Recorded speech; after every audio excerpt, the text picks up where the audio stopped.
Kathy at Kathy's Country Life, and I'm glad that you're here. We just got home. We went out of town to Mississippi to visit some family, and it's Sunday afternoon and we just got home.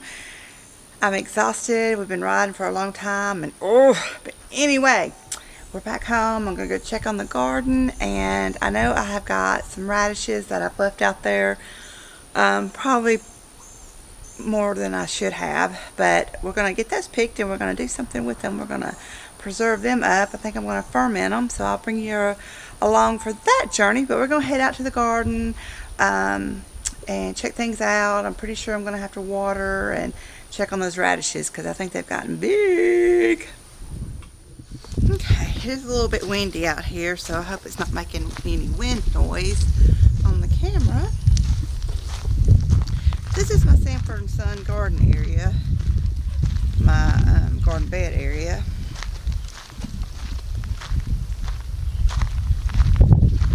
And I pulled the hose out here with a sprinkler on them and gave them a good dousing before we left.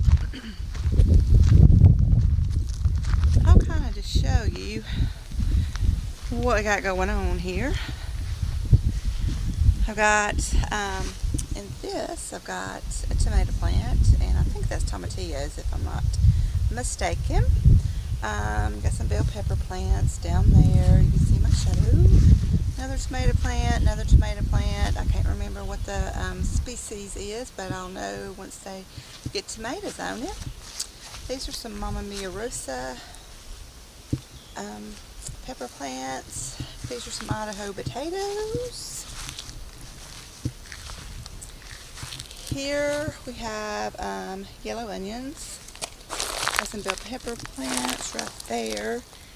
These are my French breakfast radishes. There is a stray tomato plant right here. I don't remember planting that, but I guess I did.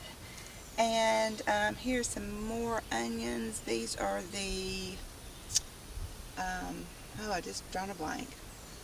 I'll put it up on here on the screen if I don't think about it. But it is the northern version of our southern Vidalia onion. I've got another little pepper plant over there.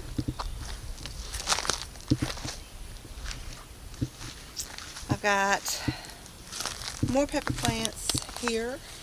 And these are red onions here. In my green stalk I have got strawberry plants, and also in that flat down there is some strawberry plants. Here I've just got some pansies. These small little growths are okra. And what I did was, my father-in-law is really big on planting by the signs, you know, the moon signs. And I was coming out here to plant okra, and it was not on a sign day.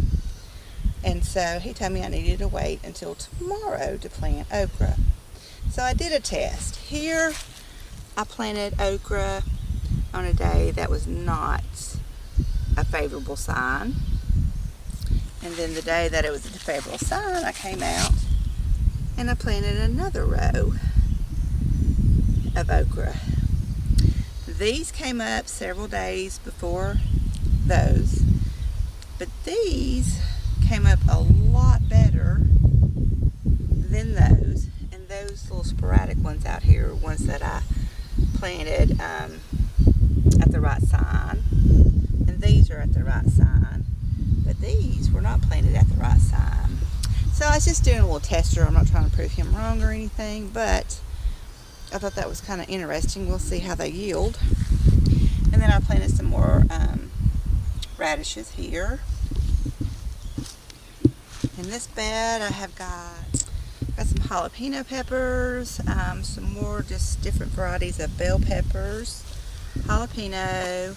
I have got, this is a Roma tomato, and that's a Roma tomato, or a paste tomato.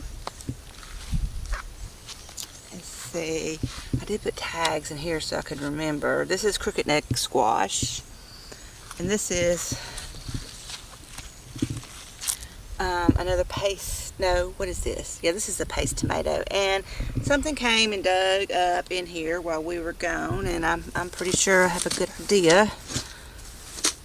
Stupid cat. Okay. And these, I'm sorry, these are butternut squashes, I believe. I'll have to check where I wrote it down, but I believe those are butternut squashes. This soil is very dry. I'm going to have to water it. It's a very, very hot day today. Over here, I've got more butternut squash. These are all winter pumpkin squashes. I believe that these right here are the white ones. I've got the names written down. I haven't come out here and put things down, but these are all winter squashes between butternut and your pumpkins. Another tomato plant right there. And cantaloupe. These are cantaloupe. These are more winter squashes, pumpkins, however you want to say it. I've got here basil and lemon thyme. And these are just some flowers, wildflower mix, and some different flowers I've just got in pots that haven't bloomed yet. So, there we go.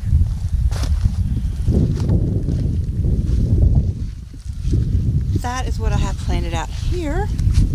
And what did I do? I gotta get my basket. Well, while I'm out here, let's go over here and I'll show you. Out here in ground,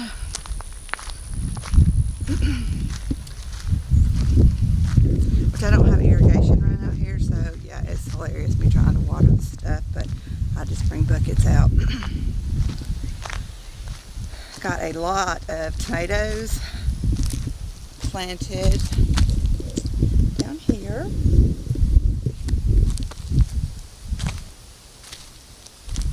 Different varieties. These are ones that I started from seed. I need to bring some water out. And over here I have got green beans. I just planted those before we left, so they haven't came up yet. But they need a good watering.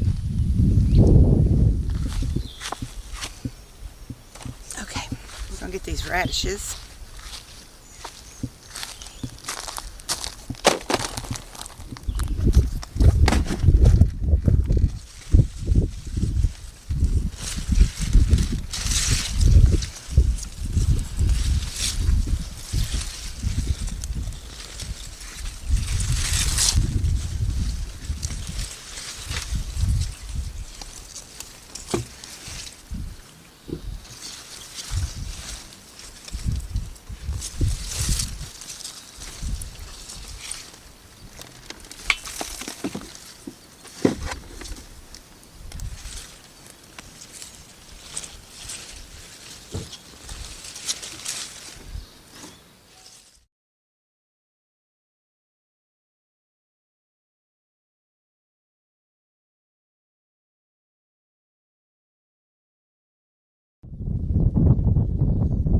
Pretty good little haul. Just about got, well, I did. I got all of them up.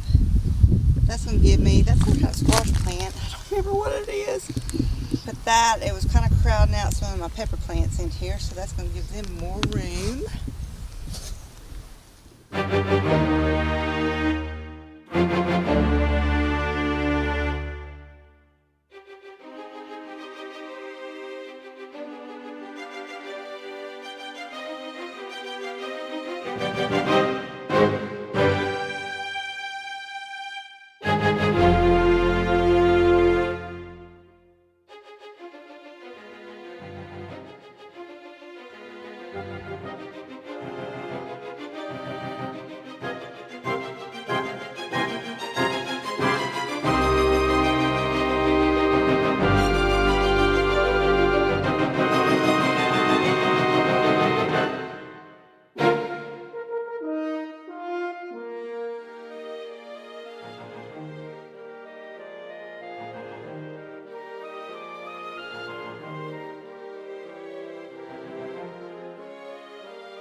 radishes all washed up and drained.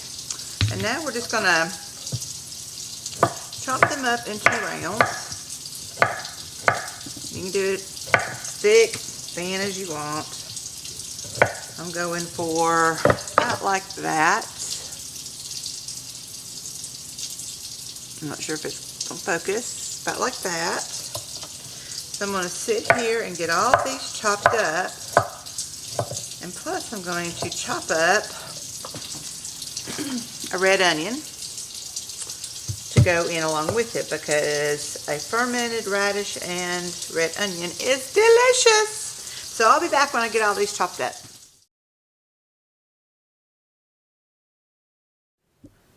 Okay, I got the radishes chop with some red onion almost to the top. I've got about 2 cups of warm water, and I'm going to add 2 teaspoons of salt, and I am using the pink Himalayan. And I'm just going to give this a stir, kind of get that salt dissolving.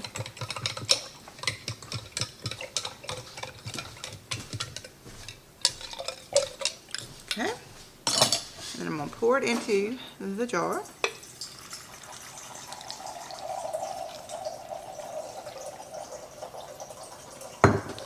May have added a little bit too much, but it's pretty close to the rim there.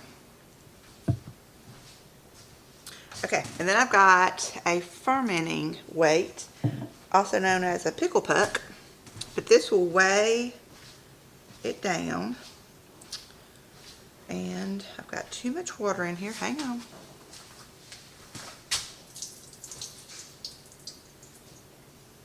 Okay. Had to pour some out, sorry about that. Okay, so this is going to weigh this down, and we're going to make sure that everything is covered in water, in the salty water. That'll keep any bacteria from growing. And then I have these fermenting tops that's got the burp nipple on there. And you put that over there. And we're going to screw the top on. Just like this. Now then, if you don't have the pickle puck or the fermenting weight, make sure that the liquid is covering all of it. And you can wash these radish leaves and just kind of wad them up to put on top to make sure that the radishes are pushed down. I do that with sauerkraut. I'll take cabbage leaves and fold them up and stick it on top to weigh the cabbages down. You can do something like that. If you don't have this, you can cover it with a coffee filter with your ring on it. Because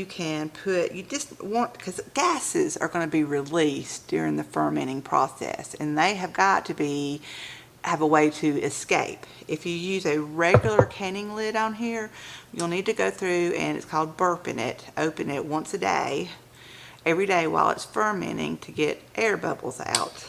But if you use a coffee filter, a paper towel, a cheesecloth, anything like that, to where it's breathable and the gas can escape out of it, you're golden. So I am going to put this in a dark place.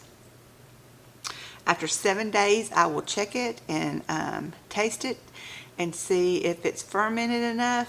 Fermenting is kind of like pickling. That's all that is pickling, without the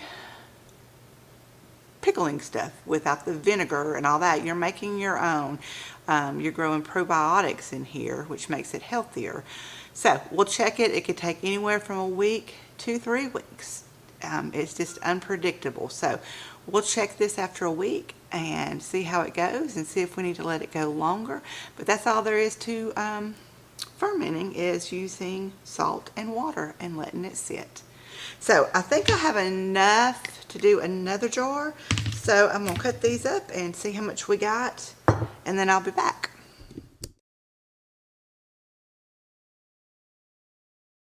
Okay, so I've got 2 quarts of red onion and radishes fermenting. I usually over beside my microwave is dark, so I will sit those in there. And we'll check on those, like I said, in a couple of days. And I got something in the mail while we were gone. I can open it. I know what it is. I'm just going to show you. And I hope they weren't out in the heat too long. They're already crunchy. But these are sweet potato slips. Beauregard sweet potato slips. And gosh, it was so hot today. And they sat out there yesterday and today. So I'm hoping these are not a failure. I'm going to put these in some water.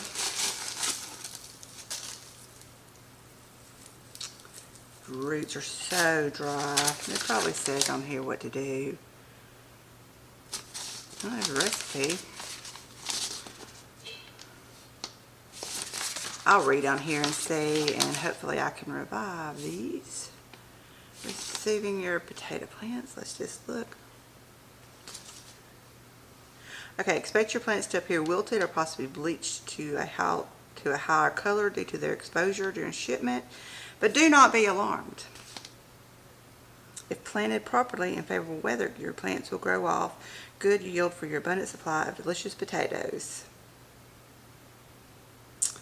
Be sure to put the root tips only of your plants in about 1 inch of water and place them in your kitchen window. Okay, so I'm going to do that. I'm going to put this in some water, and we will get these revived back, and then we'll plant them. Okay, it's covered in this straw stuff, because I thought that was the roots that was all dried out, but it's not. Here's the roots. I just got a mason jar, put a little water in the bottom of them, and I'm just going to put them in there. Probably should pull off some of these dead leaves that are just brown and crispy, but they're not pulling off very easy. Okay, I'm gonna leave them alone.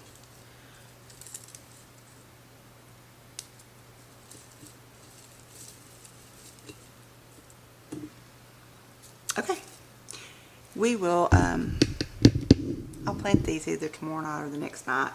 I'm gonna do them in a grow bag. Okay, so got those.